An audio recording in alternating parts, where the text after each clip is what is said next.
नमस्कार दोस्तों, मेरा नाम अविनाश है और मैं असम के दरांग जिले के एक छोटे से गांव कच्छी खेड़ा का रहने वाला हूं। आज मैं आप लोगों के लिए जो डरावनी कहानी लेकर आया हूं, वो मेरी स्कूल लाइफ में मेरे साथ हुए एक बहुत ही भयंकर और डरावने हादसे की कहानी है। दरअसल वैसे तो हम लोग गांव के रहने वाले हैं, लेकिन रहते शहर में थे, क्योंकि मेरे पापा शहर में रहकर एक गैराज में काम करते थे। मम्मी हाउसवाइफ थी, तो ऐसे में मेरे मम्मी पापा और मैं, बस यही हमारी फैमिली थी। हालांकि गांव में मेरे दादा दादी भी रहते थे, जिसके चलते कभी कभार हमारा गांव आना जाना हो जाता था। लेकिन कैंसर की लंबी बीमारी के चलते दादाजी की मौत हो गई थी। ऐसे में दादी जी अकेली रह गई थी और वो गांव छोड़कर हमारे पास शहर भी नहीं आना चाहती थी। साथ ही अधिकतर बीमार रहने की वजह से उनकी इतनी भी हालत नहीं थी कि खुद घर का काम कर सकें। तो पापा ने दादी की तबीयत को देखते हुए मम्मी से गांव में रहने के लिए बोला। वैसे मम्मी भी यही सोच रही थी, तो मम्मी गांव आ गई थी। उस वक्त पापा का काम भी ठीक तरीके से नहीं चल रहा था, तो पापा ने मुझे भी उनके साथ गांव भेज दिया और मेरा वही के स्कूल में एडमिशन करवा दिया गया। अब गांव में हमारा जो स्कूल था वो पहाड़ी की तलहटी में, गांव से दूर खेतों में बना हुआ है। अब ये सब होने से पहले तो मैं कभी कभार ही गांव आता था, लेकिन अब तो मुझे गांव में ही रहना था।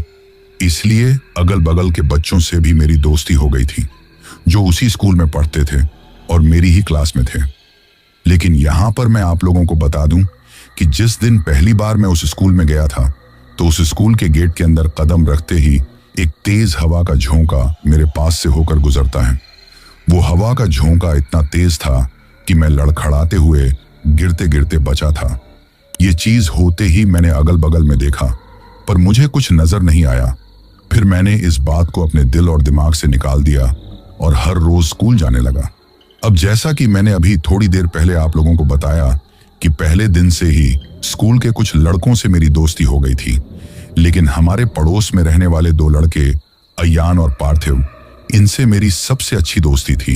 क्योंकि ये मेरे पड़ोस में ही रहते थे, तो ऐसे में पहले से ही हमारी दोस्ती हो गई थी। पहले दिन क्लास में आते ही टीचर ने मुझसे मेरा नाम, पता और घर वालों के बारे में पूछा। साथ ही बाकी सबको भी मेरे बारे में बताया, क्योंकि गांव के बच्चे मुझे कम ही जानते थे। फिर ऐसे ही एक बार जब मैं अपनी क्लास में पढ़ रहा था, तो मुझे काफी तेज तेज कदमों के चलने की आवाज सुनाई देने लगी, जैसे किसी की बैसाखी की आवाज हो। जब मैंने खिड़की से बाहर झांक कर देखा, तो स्कूल के बरामदे में एक टीचर जा रहा था, जिसके हाथ में किताब थी, जो कि स्कूल के बाकी टीचरों के हाथ में भी रहती थी, परंतु वो एक पैर से विकलांग था, जिससे कारण लगड़ाते हुए बैसाखी के सहारे जा रहा था। उसका एक हाथ भी विकलांग था और शक्ल सूरत भी साधारण सी थी। जब मैं उसकी तरफ देख रहा था, तो उस टीचर ने अजीब तरीके से घूर कर मेरी तरफ देखा, तो पल भर के लिए मैं घबरा ही गया। मैंने देखा कि क्लास के सब बच्चे पढ़ रहे हैं, किसी का भी ध्यान उसकी तरफ नहीं है, तो मैं भी पढ़ने लग गया। उस वक्त पढ़ते हुए भी मैं बार बार बरामदे की तरफ देख रहा था और वो टीचर मेरी ही तरफ देखे जा रहा था। ये देखकर मैं सोचने लगा कि ये आखिर मेरी तरफ क्यों देख रहा है, परंतु किसी से कुछ नहीं बोला। मुझे इस तरह बाहर देखते देखकर जो टीचर हमें पढ़ा रहा था, उसने डांट लगाई, तो मैं फिर से पढ़ने लग गया। जिस विकलांग टीचर को मैंने देखा था, उसे देखकर मैंने यही सोचा कि स्कूल का ही कोई टीचर होगा, इसलिए ज्यादा इस बात पर ध्यान नहीं दिया और अपनी पढ़ाई करता रहा। मेरी स्कूल में लंच के टाइम हम सब जो अपना टिफिन लेकर आए थे, हमने सब ने एक साथ में खाना खाया और उसके बाद हम सब खेलने लग गए थे। हम छुपन छुपाई खेल रहे थे। जब मेरा नंबर आया और मुझे अपने दोस्तों को ढूंढना था, तो मैं उन्हें ढूंढते हुए स्कूल में घूमने लगा। वैसे स्कूल की बिल्डिंग भी काफी बड़ी थी और पुरानी भी थी। काफी उन्हें ढूंढने पर भी जब वो लोग मुझे नहीं मिले, तो मैं उन्हें ढूंढते ढूंढते स्कूल की छत पर चला गया। जब छत पर पहुंचा, तो देखा कि वहां छत पर कोई नहीं था, परंतु तभी मेरी नजर साइड में छत के कोने की तरफ गई, जहां मैंने देखा कि उस वक्त छत के कोने पर वही विकलांग टीचर बैठा हुआ था। उसे देखकर मुझे हैरानी हुई कि ये एक पैर और हाथ से विकलांग हैं। इन्हें ऊपर आने में दिक्कत तो बहुत हुई होगी, लेकिन ये ऊपर क्यों आए हैं? तभी उन टीचर ने अजीब तरीके से मेरी तरफ घूर कर देखा और फिर उसके चेहरे पर एक अजीब सी मुस्कान आ गई। वो हाथ के इशारे से मुझे अपने पास बुलाने लगा। ये देखकर पहले तो मुझे हैरानी हुई, परंतु फिर मैं उस तरफ जाने ही लगा। उस वक्त वैसे मैं उस तरफ जाना नहीं चाहता था, परंतु पता नहीं क्यों मैं चलते ही जा रहा था कि तभी पीछे से किसी ने मेरे कंधे पर हाथ रखा तो मैंने घबराते हुए पीछे की तरफ देखा तो मेरी ही क्लास का एक लड़का था। वो मेरी तरफ देखते हुए बोला, तुम यहां पर क्या कर रहे हो? तो मैं बोला, कुछ नहीं। ये कहते हुए मैंने उस टीचर की तरफ देखा तो अब मुझे दिखाई नहीं दे रहा था। ये देखकर मुझे हैरानी हुई कि वो इतनी जल्दी कहां चला गया है। वही मुझे हैरान देखकर वो लड़का बोला, क्या हुआ? तो मैं हड़बड़ाते हुए बोला, कुछ नहीं। अब वो बोला, तुम्हें पता है कि अगर किसी भी टीचर को पता चल गया कि तुम छत पर घूम रहे हो तो तुम्हें डांट लगाएंगे। यहां तुम नए आए हो इसलिए तुम्हें पता नहीं है, छत पर आना अलाउड नहीं है। मैंने तो तुम्हें छत पर आते देखा तो तुम्हें बताने के लिए चला आया, इससे पहले किसी को पता चले। चलो यहां से। ये कहकर मुझे हाथ पकड़कर वो नीचे ले गया और मैं भी उसके साथ चला गया। अभी तक मैं इसी बात को सोच रहा था कि वो टीचर इतनी जल्दी आखिर वहां से कहां चला गया, क्योंकि सीढ़ी की तरफ तो मैं खड़ा हुआ था तो मैंने तो उन्हें जाते हुए नहीं देखा। ये बातें बार बार मेरे दिमाग में आ रही थी। फिर सोचा, मुझे इससे क्या? ये कहते हुए इस बात को नजरअंदाज करके मैं पढ़ने लग गया था, क्योंकि अब हम लोग क्लास में बैठे हुए थे। लंच का टाइम भी खत्म हो गया था। जब मैं पढ़ रहा था तो फिर से वही वैसाखी की आवाज मुझे सुनाई देने लगी। अब मैंने बरामदे की तरफ देखा तो वो टीचर अजीब तरीके से मुस्कुराते हुए मेरी तरफ देख रहा था। उसे इस तरह अपनी तरफ देखते देखकर मैं वापस पढ़ने लग गया, लेकिन बार बार उस तरफ ही देख रहा था। और फिर टीचर वहीं दरवाजे के पास में ही खड़े होकर मुझे ही देखे जा रहा था। ये देखकर मुझे तो ये समझ में नहीं आ रहा था कि ये मेरी तरफ इस तरह अजीब से घूर घूर कर क्यों देखा है। फिर सोचा कि बस ऐसे ही देखता होगा, इसीलिए मैंने अपनी पढ़ाई पर ध्यान दिया और कुछ ही देर में वो टीचर भी पता नहीं कहां चला गया। उसके बाद छुट्टी होने पर मैं अपने घर पर आ गया, जहां पर मेरी मम्मी ने और मेरी दादी जी ने पूछा कि मेरा पहला दिन कैसा रहा। तो मैंने उन्हें बताया कि काफी अच्छा। ये कहते हुए फिर मैं बाहर अपने दोस्तों के पास खेलने के लिए चला गया। थोड़ी देर अपने दोस्तों के साथ खेल कर आया।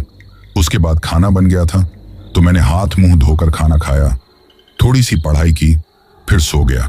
मैं अपनी दादी जी और अपनी मम्मी दोनों के बीच में बेड पर सोया हुआ था। तभी मुझे आवाज सुनाई देने लगी, जैसे कोई कान में मेरा नाम लेकर पुकार रहा है।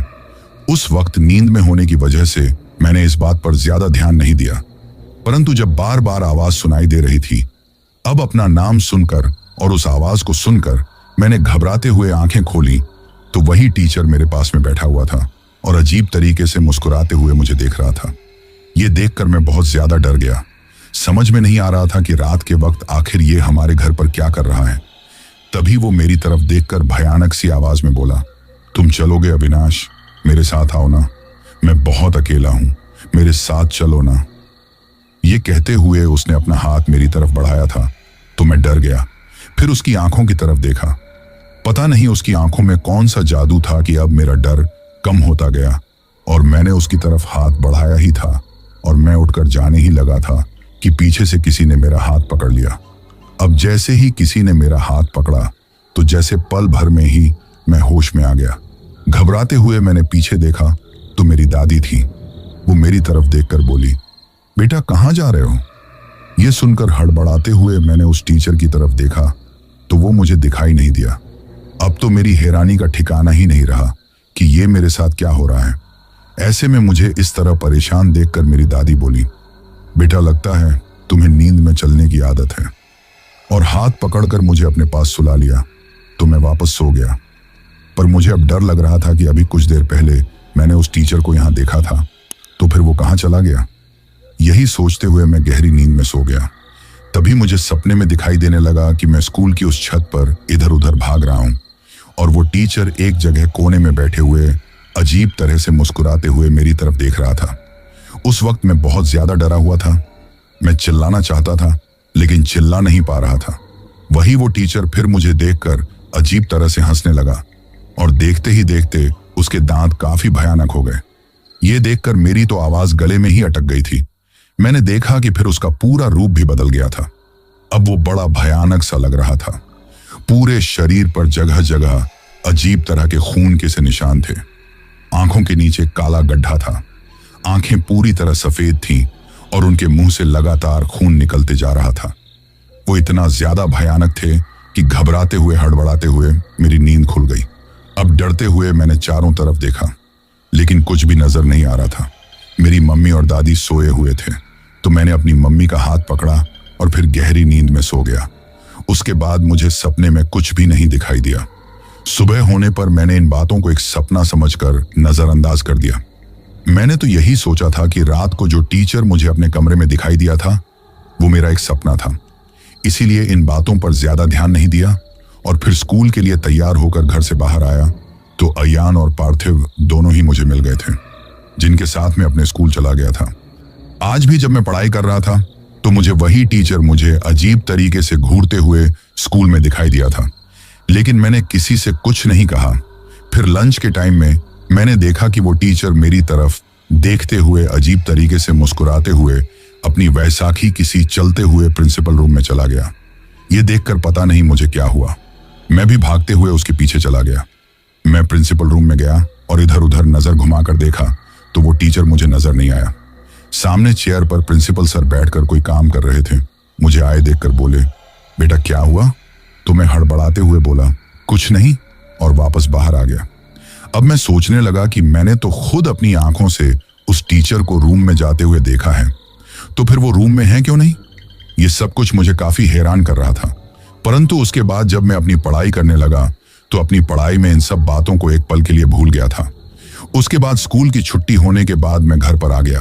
रोजाना की तरह खाना खाकर थोड़ी पढ़ाई करके सो गया था। कल की तरह अपनी दादी और अपनी मम्मी के बीच में मैं बेड पर सोया हुआ था कि तभी मुझे कल की ही तरह आवाज सुनाई दी, अविनाश चलो ना मेरे साथ, मैं बहुत अकेला हूं, तुम रहोगे ना मेरे साथ? ये भयानक सी आवाज सुनकर मैंने आंखें खोलकर देखा तो वो टीचर मेरे बेड के पास में था। अब तो मैं उसकी तरफ देखने लगा तो वो अजीब तरह से मुस्कुराने लगा और धीरे धीरे उसके मुंह से खून निकलने लगा था। ये देखकर मेरे होश उड़ गए और मैं चिल्लाने लगा। मुझे इस तरह चिल्लाते देखकर, मेरी आवाज सुनकर मेरी दादी और मम्मी दोनों की नींद खुल गई। उन्होंने पूछा, क्या हुआ? तो मैं कुछ नहीं बोल पाया। ऐसे में उन्होंने सोचा शायद मैंने कोई डरावना सपना देखा है, इसलिए मुझे फिर से सुला दिया और मैं सो गया था। अगले दिन सुबह उठकर मैंने इसे सपना समझकर नजरअंदाज नहीं किया। मैं इसी बारे में सोच रहा था कि आखिर ये सब मुझे क्यों दिखाई दे रहा है, आखिर ये सब है क्या? परंतु मेरा बाल मन उस समय इतना ज्यादा कुछ सोच समझ नहीं पा रहा था। जब मैं पार्थिव और अयान के साथ अपने स्कूल जा रहा था तो रास्ते में मैं उनकी तरफ देखते हुए बोला, स्कूल की वो टीचर है ना जो एक पैर से और एक हाथ से विकलांग है, वो अजीब तरीके से मुझे घूरते रहते हैं और रात को भी ऐसा लगता है जैसे मेरे घर में मेरे कमरे में ही मुझे दिखाई देते हैं। ये सुनकर उन दोनों ने हैरानी से मेरी तरफ देखा और बोले, ऐसा कोई टीचर तो स्कूल में है ही नहीं। अब मैं उनकी तरफ देखकर बोला, ऐसी कैसी बातें करते हो, मैंने खुद अपनी आंखों से उन्हें जाते हुए देखा है। कल तो मैंने उन्हें प्रिंसिपल ऑफिस में जाते हुए देखा था। उसके हाथ में किताब भी थी, देखने में ही लग रहा था कि वो टीचर है। तो पार्थिव बोला, टीचर तो क्या, ऐसा कोई इंसान स्कूल में है ही नहीं, तुम्हें दिखाई कहां से दे गया? तो अयान हंसते हुए बोला, कोई भूत प्रेत तो नहीं देख लिया तुमने? तो ये सुनकर मैं बोला, यार कैसी बातें कर रहे हो, मैं सच कह रहा हूं। तो पार्थिव हंसते बोला, ऐसा ही लगता है, कहीं कोई भूत प्रेत तो नहीं देख लिया? अब मैं बोला, नहीं मैंने कोई भूत प्रेत नहीं देखा और वैसे भी भूत प्रेत से मैं डरता भी नहीं हूं। तो अयान मेरी तरफ देखते हुए बोला, इतनी बड़ी बातें ना करो, और तुम्हें पता है हमारे स्कूल के बारे में लोग कहते हैं कि यहाँ रात के समय कोई आत्मा घूमती है, कोई भूत घूमता है। तब पार्थिव बोला, हाँ यही बात है, तभी तो रात के वक्त इस तरफ कोई भी नहीं आता है। इस स्कूल में रात के वक्त किसी के होने का एहसास होता है, परंतु दिन के वक्त सिर्फ तुम्हें ही भूत दिखाई देता है। ये कहते हुए भी दोनों हंसने लगे और मेरी बात का मजाक बनाने लगे। तो मैं बोला, कैसी बेफिजूल की बातें कर रहे हो? अब अयान बोला, और नहीं तो क्या, सच ही तो बोल रहे हैं। इस तरह बात करते हुए हम स्कूल चले गए। जब आज मुझे वही टीचर, जब मैं क्लासरूम में पढ़ाई कर रहा था तो बाहर बरामदे में घूमते हुए दिखाई दिए, तो अपने पास में बैठे हुए अयान और पार्थिव को मैंने उसे तरफ झांकने के लिए कहा, परंतु उन्हें कुछ भी दिखाई नहीं दिया। साथ में अब तो मुझे भी कुछ भी दिखाई नहीं दे रहा था। ये देखकर मेरे तो समझ में नहीं आ रहा था कि मेरे साथ क्या हो रहा है। इसी तरह लगभग 3 दिन गुजर गए थे। वो टीचर स्कूल में मुझे इसी तरह दिखाई देता था। रात को रोज कमरे मेरे पास खड़ा दिखाई देता था और मुझे अपने साथ चलने के लिए कहता था। परंतु या तो किसी की नींद खुल जाती थी या मैं खुद घबराकर चिल्लाने लगता था। मेरे घर वालों को तो मेरे चिल्लाने की आवाज सुनकर यही लगता था कि मैं सपने में डर जाता हूं, इसलिए किसी ने भी ज्यादा ध्यान नहीं दिया। एक दिन हम तीनों दोस्तों ने ऐसे ही किसी भूत प्रेत की बात पर शर्त लगाई तो अयान और पार्थिव मेरी तरफ देखते हुए बोले, बड़े बहादुर बनते हो ना तुम। अगर इतने ही बहादुर होना तो रात के वक्त अपनी स्कूल में 1 घंटे रुक कर दिखाओ, तब हम माने कि तुम बहादुर हो। तो अयान बोला, और नहीं तो क्या, वैसे ही बड़ी बड़ी बातें करते हो, वरना सबसे बड़ी डरपोक हो तुम। अब मैंने भी उनकी बातों को अपने दिलो दिमाग पर ले लिया। अब मैंने कहा, ठीक है, मैं आज रात को इस स्कूल में रुक कर बताऊंगा, फिर तुम लोग मुझे क्या दोगे। मुझे तो अयान और पार्थिव बोले, जो तुम बोलोगे वो, लेकिन आज की रात तुम्हें यहीं पर रुकना है। अब मैंने भी हाँ में सिर हिला दिया। मुझे नहीं पता था कि इस तरह मुझे बिना सोचे समझे हाँ नहीं करनी चाहिए थी, क्योंकि ये करके मैं अपनी जिंदगी की सबसे बड़ी गलती कर रहा था। अब हम तीनों ने तय कर लिया था कि आज रात को हम लोग स्कूल में आएंगे और मैं लगभग 1 घंटे स्कूल की मेन रुक कर बताऊंगा। ऐसे में छुट्टी बाद में रोजाना की तरह अपने कपड़े बदलकर मैं खेलने के लिए बाहर गया। तो इसी बात को लेकर हम तीनों दोस्तों में बातें हुई। फिर घर आकर मैंने खाना खाया और रात को जब मेरी मम्मी और दादी दोनों सो गईं, तो मैं चुपके से ही अपने घर से निकल आया। वही घर के बाहर मुझे अयान और पार्थिव भी मिल गए। अब तीनों ही हम नादानी में बेवकूफ़ी करने के लिए जा रहे हैं और उस स्कूल के पास में पहुंच गए। अब स्कूल को दूर से देखकर ही अयान और पार्थिव दोनों को डर सा लगने लगा। अब उन दोनों को घबराते हुए देखकर मैं बोला, तुम दोनों को इतनी दूर से ही डर लगने लगा और मुझे डरपोक बोलते हो? असली डरपोक तो तुम दोनों हो। यह सुनकर अयान बोला, हाँ, मान लो हम दोनों डरपोक हैं। अगर इतना ही तुम्हें डर नहीं लगता तो फिर जाओ, 1 घंटा रुक कर आओ उस स्कूल में, तब हम तुम्हें माने कि तुम कितने बड़े बहादुर हो। वैसे सच बताऊं तो अंधेरे में एक पल मुझे भी डर लग रहा था, लेकिन फिर मैंने बड़ी हिम्मत के साथ कहा, क्यों नहीं, और मैं वहां चला गया। वैसे भी हमारी स्कूल के बाहर गेट पर लॉक नहीं लगाया जाता था, बस ऐसे ही सांकल बंद की जाती थी, क्योंकि स्कूल में भूत होने के डर की वजह से कोई भी स्कूल की तरफ आता नहीं था और कमरों के तो वैसे ही लॉक लगाया जाता है। अब मैं उस गेट को खोल और अंदर आ गया। उस वक्त घबराते हुए अपने चारों तरफ, अंधेरे में मैं चारों तरफ देखने लगा। तभी मुझे ऐसा लगा जैसे कोई मेरे पीछे पीछे मेरे साथ में चल रहा है।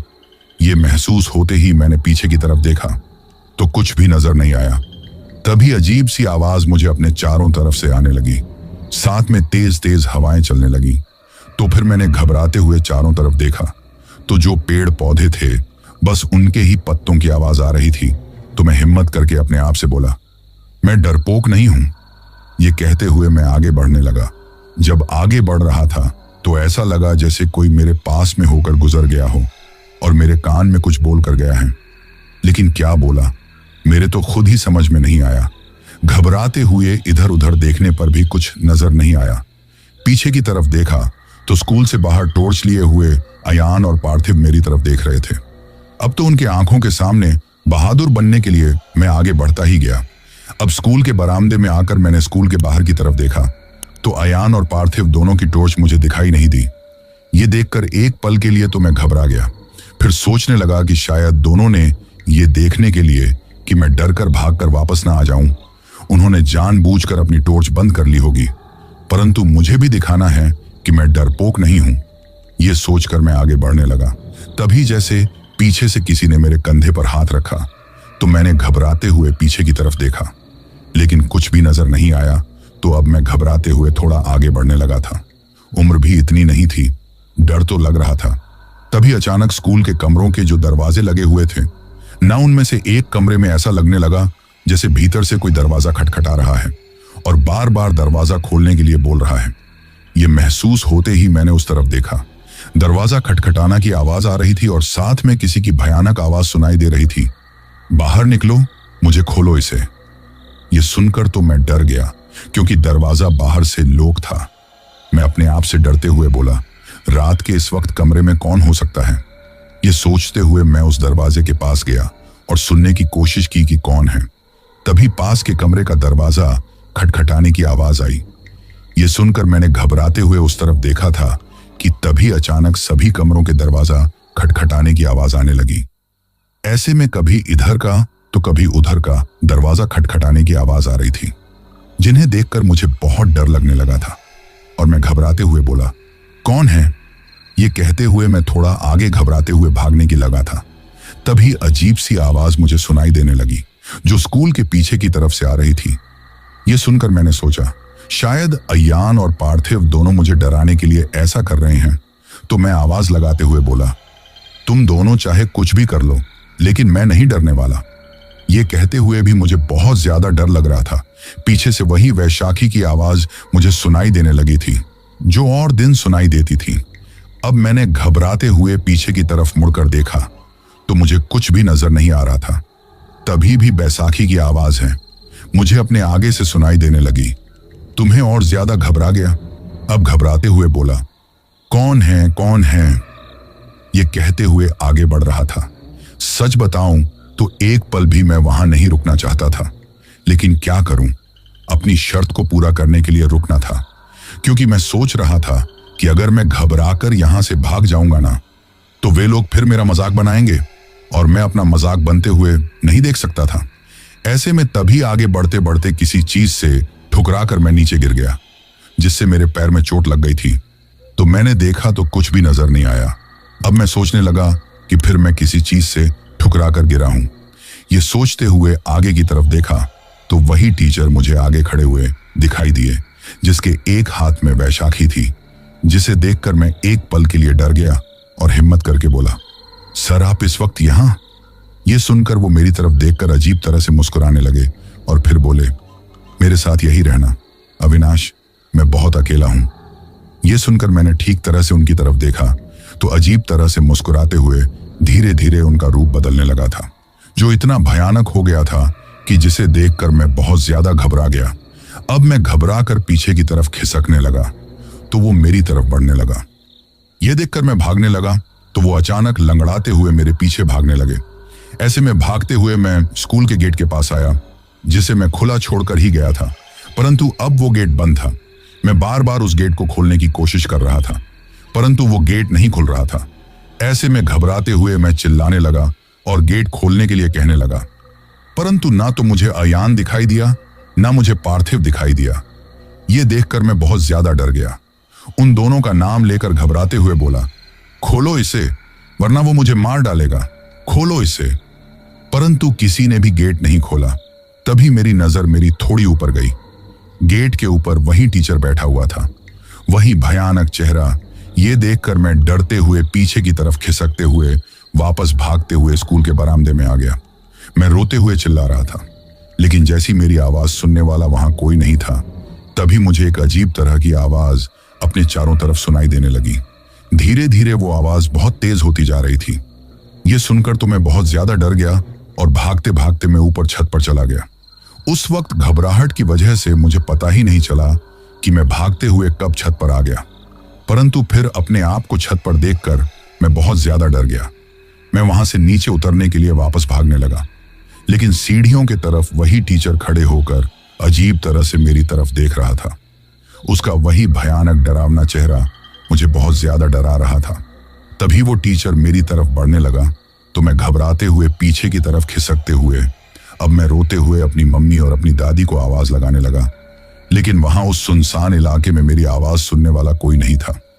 तभी वो टीचर मेरी तरफ देखते हुए भयानक आवाज में बोला, तुम्हें मेरे साथ ही रहना होगा, यहां मैं बहुत अकेला हूं।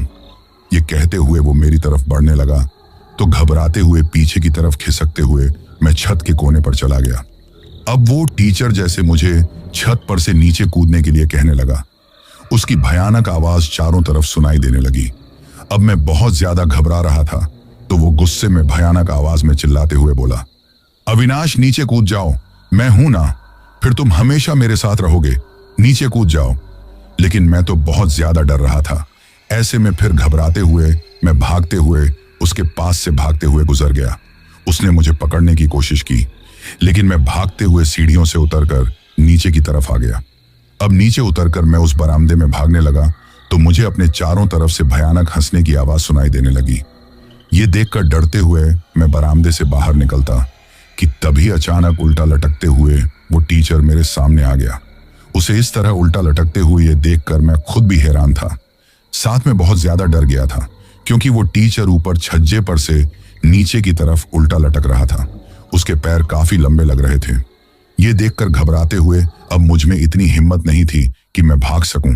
मैं बहुत ज्यादा डर गया था। तभी वो टीचर भयानक सी हंसी हंसने लगा। उसके हंसने की आवाज इतनी तेज थी कि चारों तरफ गूंजने लगी थी। तो मैं घबराते हुए इधर उधर देखने लगा, परंतु बचने का अब कोई भी रास्ता नजर नहीं आया। मैं अब भागना चाहता था।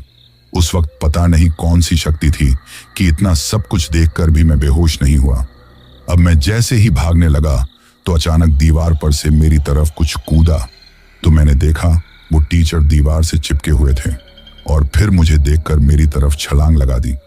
ये देखकर मैं भागते ही जा रहा था। तभी भागते भागते मैं तहखाने में आ गया। जैसे ही तहखाने में आया तो मुझे एक भयंकर सी बदबू वहां पर आई। इतनी भयंकर बदबू थी कि मैं आपको बता नहीं सकता। अब घबराते हुए चारों तरफ देखा तो पूरे तहखाने में जाले लगे हुए थे, जैसे बरसों से वहां कोई नहीं आया है, और बहुत सारा कबाड़ी सामान पड़ा हुआ था। ये देखकर मैं कुछ समझ पाता उससे पहले ही सारा सामान हवा में इधर उधर उड़ने लगा था। उस वक्त घबराहट की वजह से मेरी आवाज भी नहीं निकल पा रही थी। तभी वहां पर रखे हुए कुछ सामान मेरी तरफ आने लगे तो मैं घबराते हुए एक कोने में बैठ गया।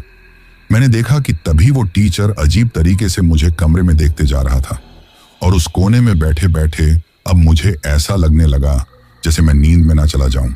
मुझे बहुत ज्यादा नींद आने लगी। अचानक इस तरह नींद आते देखकर भी मैं डर गया था, क्योंकि मैं डर रहा था कि अगर मैं सो गया तो वो टीचर मुझे मार डालेगा। ऐसे में घबराहट की वजह से चाहते हुए भी मैं नहीं सो रहा था, और वहीं छुपकर बैठे हुए मैं उस भयानक से टीचर की तरफ देख रहा था। तभी उसकी नजर मेरी तरफ पड़ी तो मेरी तो सांसें ही गले में अटक गई। अब बिना देरी करते हुए मैं उठकर तहखाने से बाहर की तरफ भागने लगा तो उसकी भयानक आवाज मुझे सुनाई देने लगी। मैं भागते ही जा रहा था, समझ में नहीं आ रहा था क्या करूं। तभी मुझे मेरी दादी की बात याद आई, जो मुझे कहानियां सुनाते हुए हर वक्त बताती थी कि भगवान के मंदिर में भूत प्रेत कभी आ नहीं सकते। तो ऐसे में मैं जो सरस्वती माता का मंदिर था उसमें भागते हुए चला गया। जब मैंने जाकर मंदिर का दरवाजा खोला तो उस टीचर की भयानक चीखें चारों तरफ गूंजने लगी, परंतु बिना पीछे की तरफ देखे मंदिर के अंदर जाकर मैं वहां जाकर घबराते हुए बैठ गया। तभी मैंने देखा कि वो टीचर भयानक रूप से चलते हुए मेरे पीछे भागते हुए जा रहा था, परंतु मुझे मंदिर में देखकर जैसे ही वो मंदिर की तरफ बढ़ने लगा तो अचानक घबराते हुए पीछे की तरफ खिसकने लगा। ये देखकर मैं डरते हुए उस तरफ देख रहा था। वो टीचर जोर जोर से भयानक आवाज निकाल रहा था, मुझे अपने पास बुला रहा था, परंतु मैं बहुत ज्यादा डर गया और थर थर कांपते हुए मंदिर में बैठा रहा। तो काफी देर चीखने चिल्लाने के बाद मैं इधर उधर भागने लगा तो एक तेज सी हवा चलने लगी। धीरे धीरे आंधी बरसात का मौसम हो गया था। यह देखकर मैं बहुत डर गया, परंतु उस मंदिर से बाहर नहीं आया। ऐसे वो टीचर चिल्लाते हुए एक काले धुएं में बदल गया, जिसे देखकर मेरी आंखें फटी की फटी ही रह गई। अब वो एक काले धुएं में बदलकर पूरी स्कूल में चारों तरफ घूमने लगा। मैं अपनी आंखों से ये सब कुछ देख रहा था। फिर धीरे धीरे सब कुछ शांत हो गया, लेकिन मैं इतना ज्यादा डर गया था, थक गया था कि देवी माँ के मंदिर में आकर मुझे तसल्ली थी कि शायद देवी माँ मुझे बचा लेगी, और वहीं पर उनके ही चरणों में अपना सिर रखकर सो गया। सुबह मेरी नींद खुली तो देखा कि मैं अपने घर पर था और गांव के काफी सारे लोग वहां पर इकट्ठा थे। सभी लोग तरह तरह की बातें कर रहे थे। तभी पार्थिव की मम्मी मेरी तरफ देखते हुए बोली, बेटा पार्थिव ने बताई थी हमें सारी बात। मैं इस बहुत ज्यादा डांट लगाई है, इस तरह का मजाक थोड़ी ना होता है। ये कहकर वो लोग मुझसे बातें करने की कोशिश करने लगे, परंतु मैं घबराहट की वजह से कुछ बोल ही नहीं पा रहा था। हर कोई मुझसे सवाल पर सवाल कर रहा था। ये देखकर मेरी दादी बोली कि अभी इसकी हालत ठीक नहीं है, इससे कुछ ना बोलो। ये सुनकर सभी लोग चुप हो गए और मेरा हाल चाल जानकर मुझे होश में देखकर फिर अपने अपने घर की तरफ चले गए थे। उस वक्त मम्मी बहुत ज्यादा रो रही थी। दादी समझा रही थी कि भगवान का शुक्र है, अयान और पार्थिव ने आकर सारी सच्चाई घर पर बता दी और हम लोग इसे ढूंढने के लिए चले गए, वरना पता नहीं क्या होता। ये कहते हुए बातें कर रही थी। उस वक्त जब वो बातें कर रही थी तभी मुझे पता चला था कि मेरे चिल्लाने की आवाज सुनकर अयान और पार्थिव बहुत ज्यादा डर गए थे और वहां से भागते हुए घर आ गए, जहां उनके घर वाले उन्हें ही ढूंढ रहे थे। जब उनसे से पूछा कि वो कहां से आए हैं तो उन्होंने डरते हुए सारी सच्चाई बता दी। ये सुनकर उनके भी होश उड़ गए और हमारे घर पर आकर उन्होंने सारी सच्चाई बताई, जहां मेरी मम्मी और दादी भी मुझे घबराते हुए ढूंढ रही थी। फिर गांव के सब लोग मिलकर स्कूल में गए और मुझे देवी माँ के मंदिर में से उठाकर लेकर आए थे। अब हर कोई यही बातें कर रहा था कि पता नहीं वहां मेरे साथ क्या हुआ है। अब लोग तो चले गए थे, परंतु मैं दादी और मम्मी की बातें सुनते जा रहा था। तभी मैं रात के बारे में सोचने लगा। जो कुछ मेरे साथ हुआ था उन सब के बारे में सोचने लगा तो इतना ज्यादा डर गया कि घबराते हुए चिल्लाने लगा। तो मेरी मम्मी घबराते हुए मुझे संभालते हुए बोली, तुम ठीक हो बेटा? परंतु मैं बहुत ज्यादा डर रहा था। फिर धीरे धीरे मुझे होश आया कि मैं घर पर हूं। तब जाकर मेरा डर थोड़ा कम हुआ था, लेकिन दिल की धड़कन अभी भी बढ़ी हुई थी। अभी बहुत ज्यादा घबराहट हो रही थी। उस दिन मेरी हालत देखकर गांव के सब बच्चे इतने ज्यादा डर गए थे कि स्कूल में ही नहीं गए, क्योंकि अयान और पार्थिव के मुंह से उन्होंने सुन लिया था कि मैं रात को बहुत तेज चिल्ला रहा था। ऐसे में उन्हें लग रहा था कि स्कूल में भूत हैं। ऐसे में कोई भी वहां पर नहीं जाना चाहता था। दोपहर के वक्त जब मैं अपने घर पर ही सो रहा था तो मुझे ऐसा लगा जैसे किसी ने मेरे पैर में चिकोटी काटी है। ये महसूस होते ही मेरी हड़बड़ाते हुए नींद खुल गई, परंतु मुझे कोई भी नजर नहीं आया। अब घबराते हुए मैं चारों तरफ देखने लगा। तभी मेरी दादी मेरे पास आते हुए बोली, क्या हुआ बेटा? तो मैं कुछ नहीं बोल पाया और सो गया। तभी मुझे एहसास हुआ जैसे कोई मेरे कान में बोल रहा है। ध्यान से सुना तो ये उसी टीचर की आवाज थी जो बार बार कह रहा था, अविनाश तुम मेरे साथ ही रहना, मैं बहुत अकेला रहता हूं, चलो ना अविनाश मेरे साथ चलो। ये कहते हुए मुझे जैसे अपने पास बुलाने की कोशिश कर रहा था। अब मैंने घबराते हुए आंखें खोलकर देखा, लेकिन कोई भी मुझे नजर नहीं आया। परंतु मैं इतना ज्यादा डर गया था कि सोते हुए भी मुझे डर लग रहा था। धीरे धीरे इसी तरह शाम हो गई थी। अड़ोस पड़ोस के लोग बार बार मेरे समाचार पूछने के लिए आ रहे थे, लेकिन मुझे गुमसुम और चुपचाप देखकर मेरी मम्मी और दादी बहुत ज्यादा परेशान थीं। लोग भी बातें बना रहे थे, कह रहे थे कि मैं मंदिर में था इसीलिए जिंदा बच गया, वरना शायद मेरा बचना मुश्किल ही था। उनकी बातें मेरी दादी और मम्मी को और ज्यादा डरा रही थी। शाम तक पापा भी आ गए थे। उन्होंने मम्मी को डांट भी लगाई कि उन्होंने मेरा ध्यान नहीं रखा कि मैं रात को घर से निकालकर स्कूल की तरफ कब चला गया था। वहीं मेरी हालत देखकर वो भी परेशान थे। रात को जब मैं सो रहा था तो मुझे ऐसा लगने लगा जैसे मेरे कानों में आवाज गूंज रही है।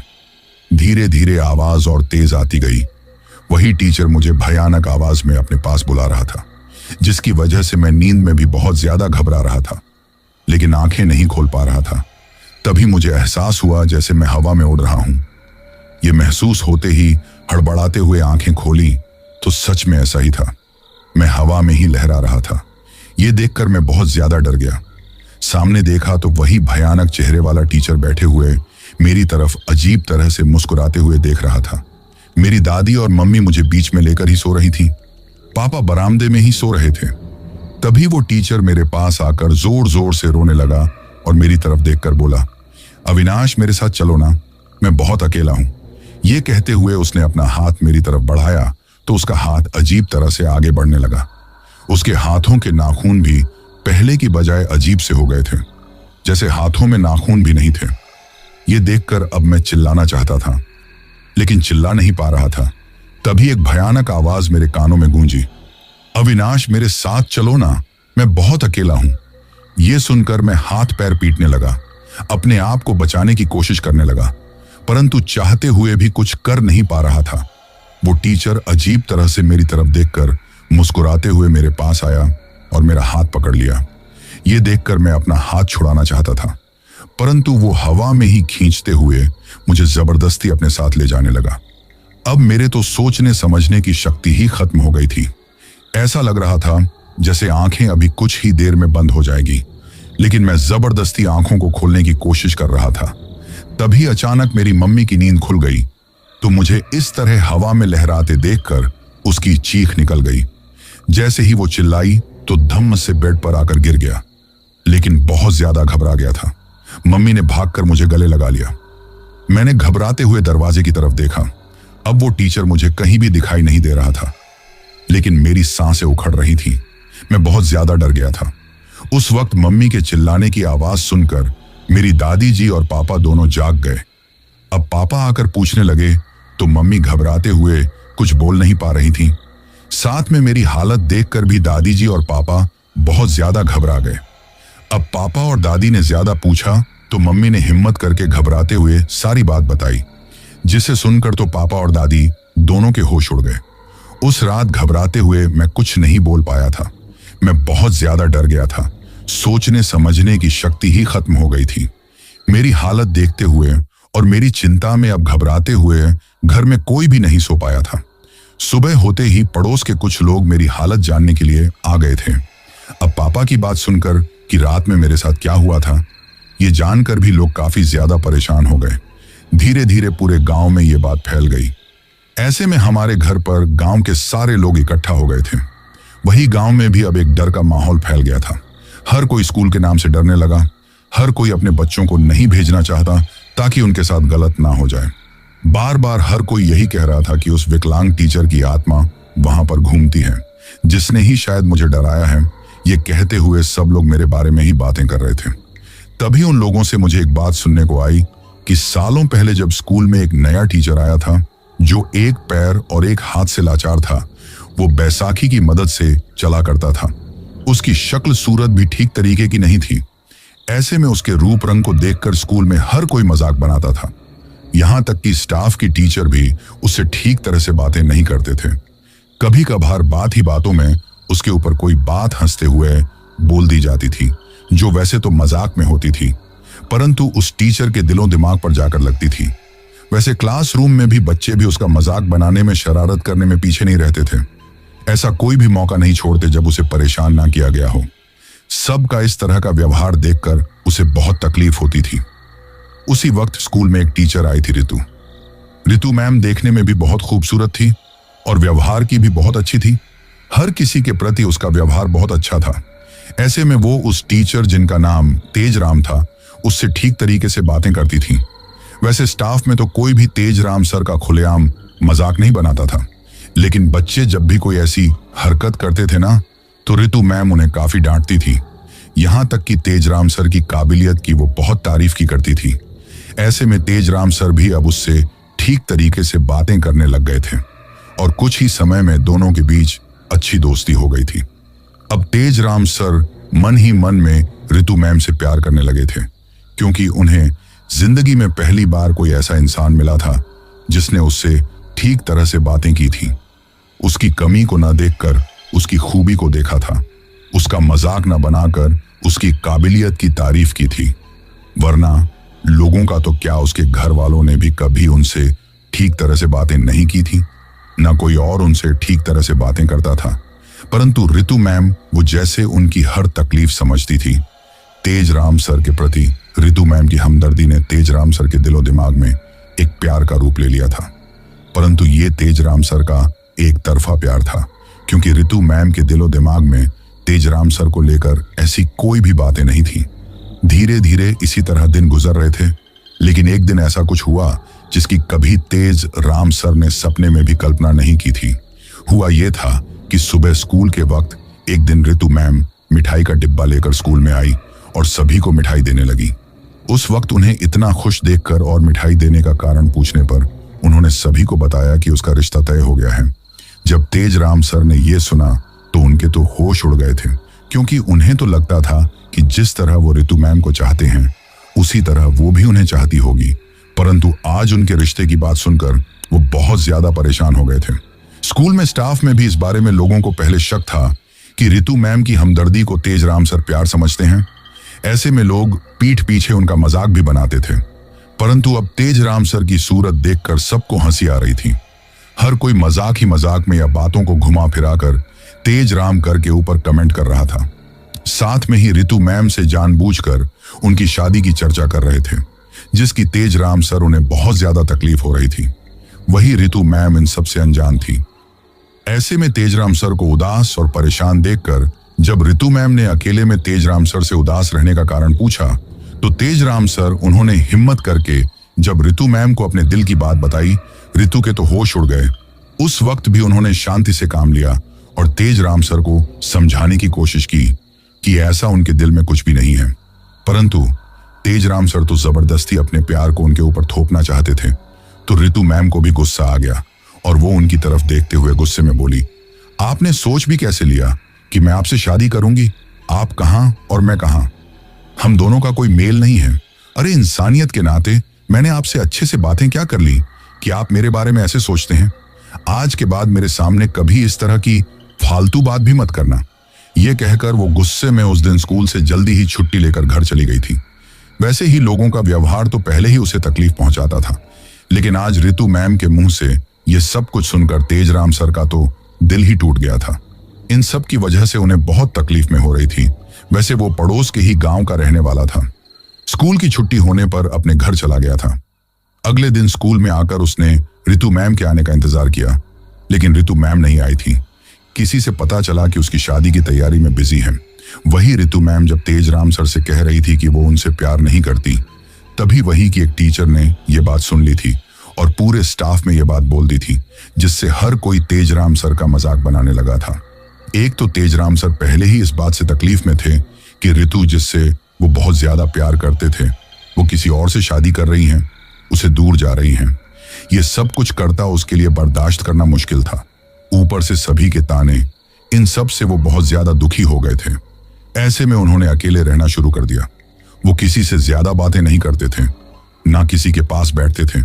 यहां तक कि उनका स्वभाव भी चिड़चिड़ा हो गया था, जिसकी वजह से वो बच्चों पर जरा सी शरारत करने पर अपना गुस्सा निकालने लगे थे, उन्हें डांट देते थे।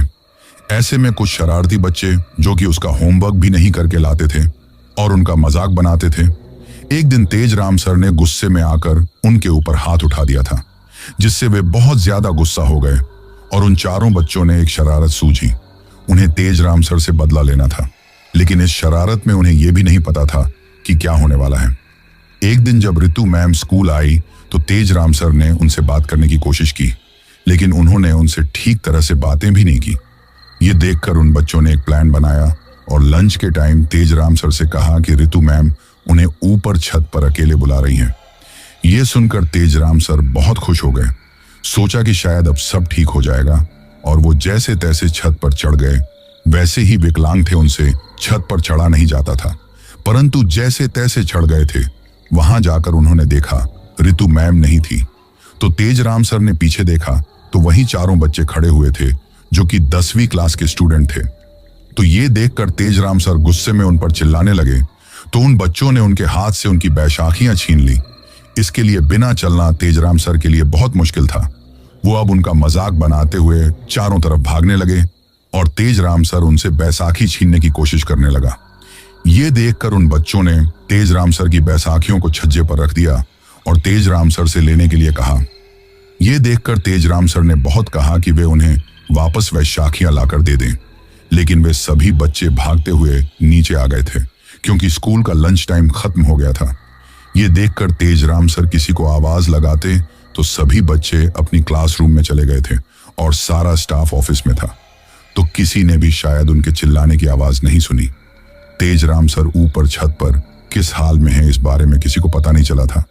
यह देखकर तेजराम सर जैसे ही अपनी बैसाखियां लेने लगे तो उनका संतुलन बिगड़ गया और वो छत से नीचे गिर गए, जिससे नीचे पड़े हुए पत्थरों से उनका सिर टकराकर फट गया था। उनके मुंह से खून निकल आया था। वैसे जब वो छत पर से गिरे थे ना, तभी स्कूल के ही एक टीचर ने क्लासरूम में जाते वक्त उन्हें गिरते हुए देख लिया और उन्होंने आवाज देकर सबको बुलाया। तेजराम सर उनकी हालत को देखकर उन्हें तुरंत अस्पताल पहुंचाया, लेकिन वहां पहुंचने से पहले ही उन्होंने तड़पते हुए अपनी जान दे दी थी।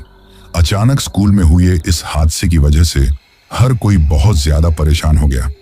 वो चारों बच्चे तो बहुत ज्यादा डर गए थे, लेकिन बाकी के बच्चों ने, जिन्होंने तेजराम सर से बातें करते हुए उन बच्चों को देखा था, छत पर जाते देखा था, उन्होंने ये बात प्रिंसिपल सर को बताई। ऐसे में चारों बच्चों ने अपना गुनाह भी कबूल कर लिया। अगले दिन पुलिस भी आई, पूछताछ हुई और उन चारों बच्चों को बाल सुधार गृह भेज दिया गया, जहां 18 साल का होने पर उन्हें छुट्टी मिल गई थी। और मेरे लिए ये सबसे हैरानी की बात थी कि उन चारों बच्चों में एक मेरे पापा भी थे, जिन्होंने नादानी में ये सब कुछ किया था कि तेजराम सर की जान ही चली गई। 18 साल के होने के बाद जब पापा बाल सुधार गृह से घर आए तो मेरे दादाजी ने लोगों के तानों से बचने के लिए उन्हें शहर भेज दिया, जहां पर जाकर वो एक गैराज में काम करने लगे। वैसे मेरे पापा कभी कभार ही गांव आते थे। ये सारी बातें अब मुझे पता चल चुकी थी। वैसे लोगों का कहना है कि जब से तेजराम सर की मौत हुई थी तभी से हर रात को तेजराम सर की आत्मा उस स्कूल में घूमती है। उसके चिल्लाने की आवाज साफ सुनाई देती है। लेकिन कुछ लोग इसे बस झूठी अफवाह बोल देते थे तो कुछ लोग यकीन भी कर लेते थे। कुछ लोग इन सबको फालतू की बातें बता देते थे।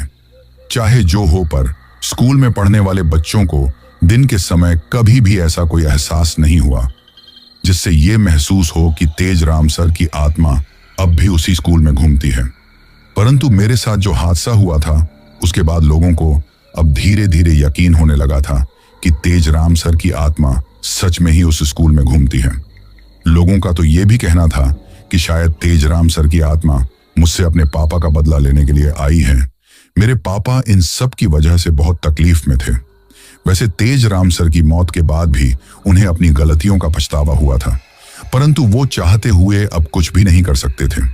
वही अब हर किसी को लगने लगा था तो उस टीचर की आत्मा मुझे हमेशा के लिए अपने साथ ले जाएगी। ऐसे में मेरे घर वाले भी बहुत तकलीफ में थे। अब गांव के कुछ लोगों ने मेरे घर वालों को पास के ही गांव में रहने वाले जोगी बाबा के बारे में बताया, जो भूत प्रेत जैसी बांधा दूर करते थे। ऐसे में मेरे पापा और अड़ोस पड़ोस के गांव के कुछ लोग मुझे उनके पास लेकर मुझे गए। जब मेरे पापा ने और गांव के लोगों ने जोगी बाबा को मेरे साथ हुई घटना के बारे में सारी बातें सुनने के बाद उन्होंने आंखें बंद की और कहा कि वो आत्मा इसके पीछे पड़ी हुई है तो इसे अपने साथ ले जाकर ही मानेगी। ये सुनकर मेरे पापा बहुत ज्यादा घबरा गए। तभी जोगी बाबा ने आंखें खोलकर कहा कि वैसे उस टीचर की आत्मा हमेशा उस स्कूल में घूमती है, लेकिन किसी को भी वो दिखाई नहीं दी। सिर्फ मुझे छोड़कर जब पहले दिन ही मैंने उस आत्मा को देखा, उसकी तरफ देखा, तो उस आत्मा को एहसास हो गया कि मैं उसे देख सकता हूं, जिसकी वजह से उस आत्मा की मैं आवाज भी सुन सकता हूं। इसीलिए वो आत्मा मुझ पर हावी होने लगी थी, वरना वो पहले चाहते हुए भी कुछ नहीं कर सकती थी। ये कहते हुए जोगी बाबा पापा की तरफ देखते हुए बोले, जाने अनजाने में तुमने जो गलती की थी ना, उसकी सजा तुम्हारे बेटे को मिल गई है। वो आत्मा तुमसे बदला लेने के लिए तुम्हारे बेटे को अपने साथ ले जाना चाहती है, और ऐसी आत्मा तब तक पीछा नहीं छोड़ती जब तक वो जो चाहे फिर उसे नहीं मिल जाता। अब ये सुनकर पापा बोले कि मुझसे बहुत बड़ी गलती हुई थी, लेकिन उस समय मुझे नहीं पता था कि ऐसा कुछ हो जाएगा। हमने तो मजाक में ही ये सब कुछ किया था, उम्र भी इतनी ज्यादा नहीं थी। परंतु मेरी गलती की सजा मेरे बेटे को मिले ये ठीक नहीं है, चाहे वो आत्मा मेरी जान ले ले, पर ऐसा ना करें। ये कहते हुए जोगी बाबा से हाथ जोड़कर मुझे बचाने के बारे में बोलने लगे। जब मेरे पापा और गांव के लोगों ने हाथ जोड़कर जोगी बाबा से उस आत्मा से छुटकारा पाने का कोई उपाय बताने के लिए कहा, तो जोगी बाबा ने बताया कि मेरे कपड़ों को अगर 7 अलग अलग हुए तालाब, बावड़ी, नदी, ऐसे 7 जगह के पानी से, नदियों के पानी से धोकर मेरे द्वारा ही उन कपड़ों को अगर उस स्कूल में डाल दिया जाए तो फिर वो आत्मा हमेशा के लिए मेरा पीछा छोड़ देगी, क्योंकि उसके दोनों दिमाग से फिर मेरा नाम सिर्फ उस स्कूल तक ही सिमट कर रह जाएगा। उसके बाद मैं कभी भी उस स्कूल में पढ़ने ना जाऊं और रात के वक्त तो कभी भी उस स्कूल में कदम भी ना रखूं। लेकिन ये काम बड़ी सावधानी से करना है, क्योंकि जो कोई भी ये काम करेगा ना, वो आत्मा उसे कोई भी तकलीफ पहुंचाने के बारे में सोच सकती है। ये सुनकर गांव के सब लोग परेशान थे, परंतु ऐसा करना जरूरी था। उस वक्त पूरा गांव एक हो गया था। वही जोगी बाबा के पास से आने के बाद उसी रात सभी ने मिलकर फिर गांव के चारों तरफ से 7 जगह का पानी इकट्ठा किया गया। उसमें मेरे कपड़े जो मैंने पहने हुए थे उन्हें खुलवाकर, उन्हें धोकर जोगी बाबा के कहे अनुसार मुझे साथ लेकर रात के वक्त सब लोग स्कूल की तरफ चल दिए थे। अब गांव के लोगों के साथ मैंने हिम्मत करके जैसे ही स्कूल का गेट खोलकर अंदर कदम रखा तो अचानक चारों तरफ हवाएं चलने लगी और भयानक की आवाज वहां पर गूंजने लगी। ये देखकर गांव के सब लोग घबरा गए थे। मुझे तो उस टीचर की भयानक आत्मा के बारे में याद आते ही घबराहट होने लगी थी। मैं अपने पापा का हाथ पकड़े हुए कांपते जा रहा था। अब सभी लोग आगे बढ़ते, उससे पहले ही अचानक हवा में उल्टा लटकता हुआ उस टीचर का भयानक भूत उन्हें दिखाई दिया। तो हर किसी की सांस गले में अटक गई थी।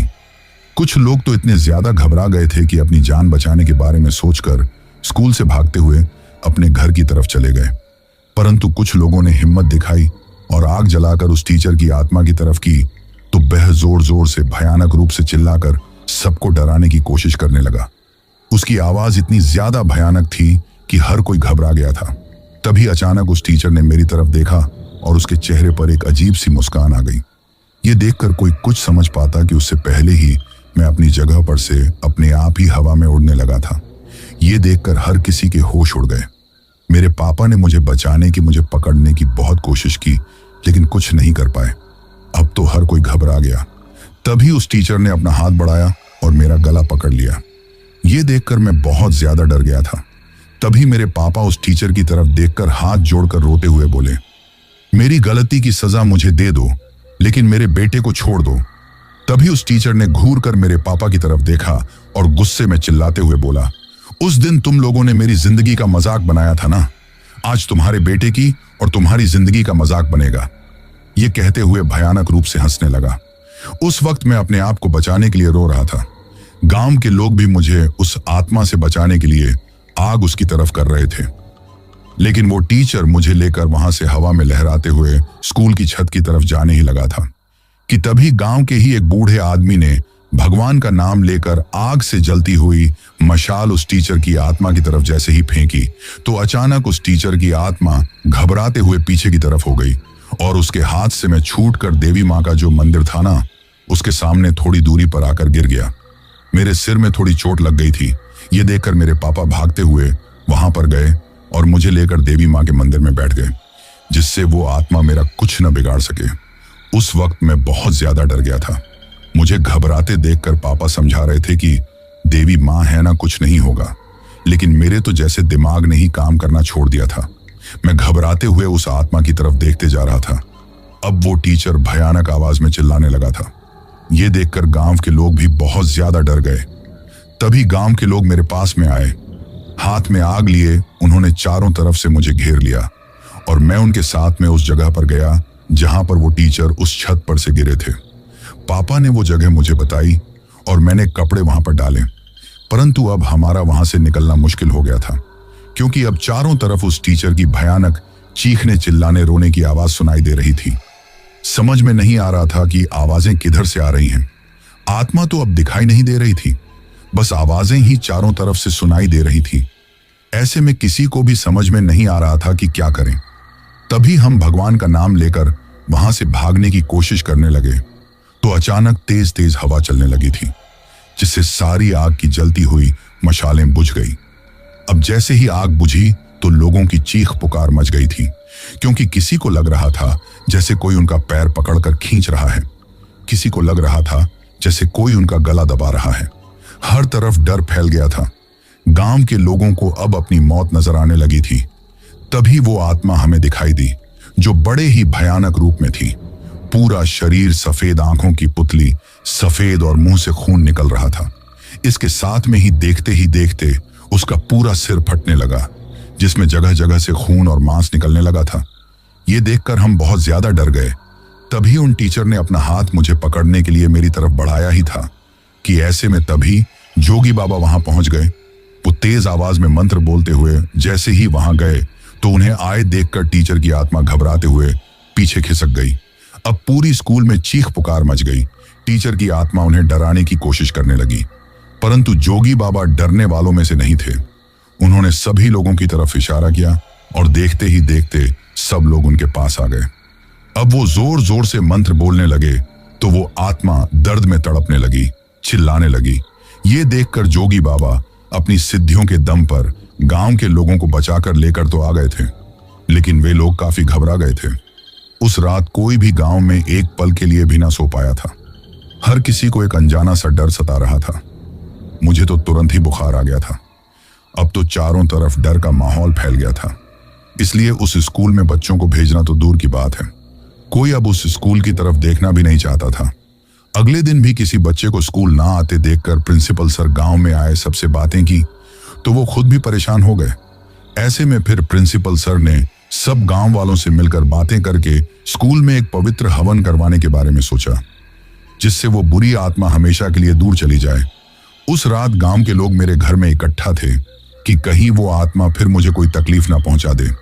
लेकिन जोगी बाबा ने जो बताया था वो हमने कर दिया था। ऐसे में उस रात वो आत्मा ना फिर मुझे दिखाई दी, ना मुझे डराने की या अपने साथ ले जाने की कोशिश की। धीरे धीरे इसी तरह रात गुजर गई थी।